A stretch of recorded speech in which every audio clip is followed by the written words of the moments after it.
हिंदू के नाते उनका दुख कहने में तुम्हें लाज है आती, तो सीमा के उस पार चलो सभ्यता जहां कुचली जाए। जो संख्या मैंने अप्रॉक्सीमेट बताई थी उसको थोड़ा सुधार कर दे तो आज मैं बताना चाहता हूं पिछले लोकसभा में सबसे बड़ी जीत असम की धुबरी सीट पर 10,12,476 वोट से हुई थी और जहां सबसे बड़ा डेमोग्राफिक चेंज हुआ है।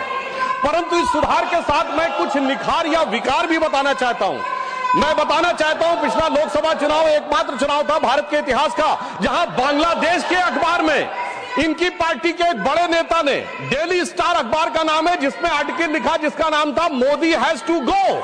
मैं पूछना चाहता हूं कांग्रेस के नेताओं को, बांग्लादेश के अखबार में यह लिखने की आवश्यकता क्यों पड़ी मोदी हैज टू गो, और इसका और जीत का क्या कनेक्शन है, यह मैं प्रबुद्ध सांसदों के विवेक के ऊपर छोड़ता हूं।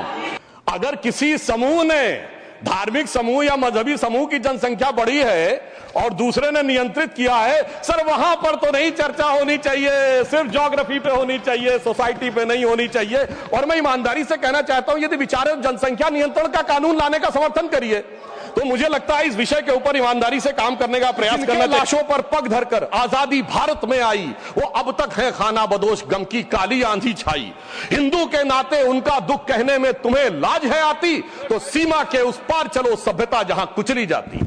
मगर अफसोस की बात यह है सभापति जी, जब ये सीमा के पार जाते हैं तो क्राइम अगेंस्ट ह्यूमैनिटी शब्द गाजा के लिए लिखते हैं अपने ट्वीट में, बांग्लादेश के लिए नहीं लिखते हैं। उससे भी साफ समझ में आ जाता है कि सीमा के पार इनकी दृष्टि कहां और किस रूप में आती है।